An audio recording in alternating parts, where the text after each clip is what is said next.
Bonsoir tout le monde.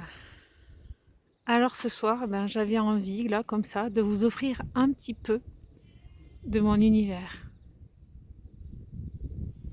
Il y a du vent, mais le vent fait partie de mon univers, donc je le laisse au micro. Mais vous entendez sûrement autre chose.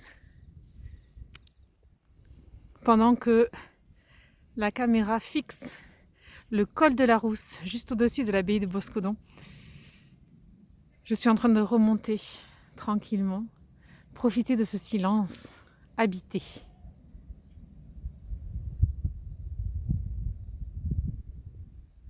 Il ne fait pas très chaud. Le soleil était là hier, ce qui explique que la prairie verdoie de mille éclats. Oiseaux, grillons, brebis, vent. Le plus imperceptible de tous. Celui qu'on ne voit pas.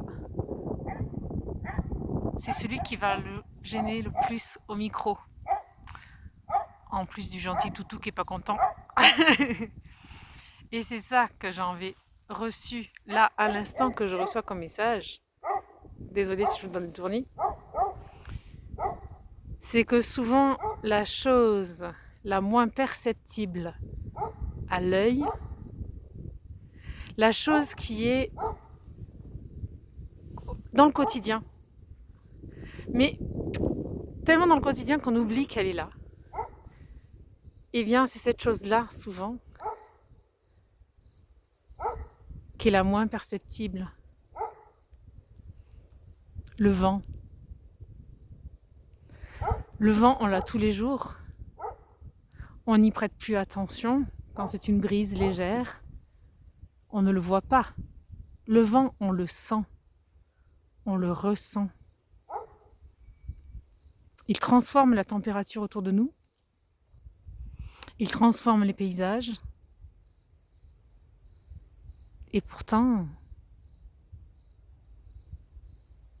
il paraît sans importance dans les activités de l'homme. Le vent de l'esprit est ainsi. Des fois, il y a une bourrasque qui vous ébranle. Des fois, il est là, on ne le perçoit pas, et pourtant le message est clair, net et précis.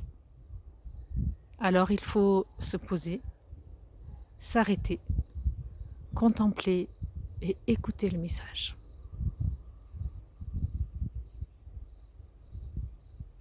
Quelle est cette chose dans votre vie qui est tout le temps là, qui va vous perturber, et puis des fois qui va être là, mais vous y prêterez même plus attention.